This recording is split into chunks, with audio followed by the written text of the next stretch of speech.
Salut, c'était Voir, j'espère que tu vas bien. Aujourd'hui, je vais t'expliquer en une minute ce qu'il s'est passé dans la bande-annonce de la semaine. Alors reste bien jusqu'à la fin pour être au courant de tout. On tenait également à rappeler à toutes celles et ceux qui ne savaient pas encore, de disposer d'un lien vers la bande-annonce officielle Demain nous appartient juste en dessous de cette vidéo dans la description. Alors n'hésitez pas à aller voir juste après cette vidéo. Sachez aussi que nous avons ouvert une page Tipeee que vous pouvez dès à présent retrouver dans la description si vous souhaitez soutenir notre média. C'est parti.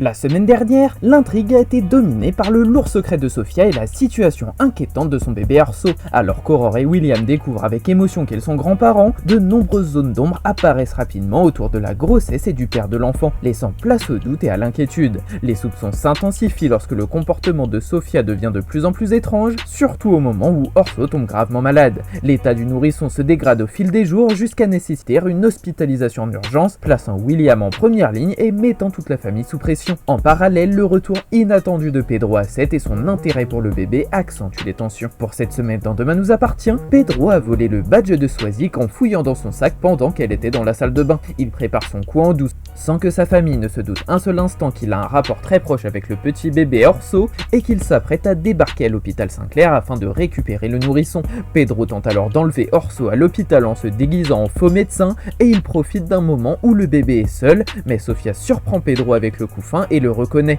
Il panique, lâche le bébé et s'enfuit de l'hôpital en catastrophe. De son côté, le beau pompier Arthur Verghese avoue enfin ses sentiments amoureux à Lou, l'avocate et ex-femme de Karim Saïd, et lui fait même une scène de jalousie à propos de son ex. Il dit qu'il est en train de tomber amoureux d'elle et que c'est pour ça qu'il agit de manière très maladroite, voire vexante avec elle, mais qu'il espère que ses sentiments sont réciproques. Pour régler ce petit malentendu, Lou dit à Karim que ça fait trop longtemps qu'il est célibataire et que c'est pour ça qu'il fait une fixette sur sa vie perso. Elle lui conseille alors de se trouver une nouvelle compagne afin qu'elle soit libre de vivre sa relation avec Arthur. Puis Kevin Offer aide Valentine Ribeiro en cachette et se fait griller par Alex et Bruno qui comptent toujours sur lui pour exécuter ses heures de travail, car il faut savoir que le jeune homme doit toujours purger sa peine suite au vol de bijoux. Il décide de passer l'éponge pour cette fois car il remarque bien que le frère de Benny en pince pour Ribeiro, alors il décide de le laisser un peu tranquille car qui sait, un nouveau couple est peut-être en train de se former sous nos yeux. La vidéo explicative est terminée, j'espère qu'elle t'a plu, si c'est le cas n'hésite pas à liker, éventuellement à t'abonner pour suivre les prochaines vidéos. Salut!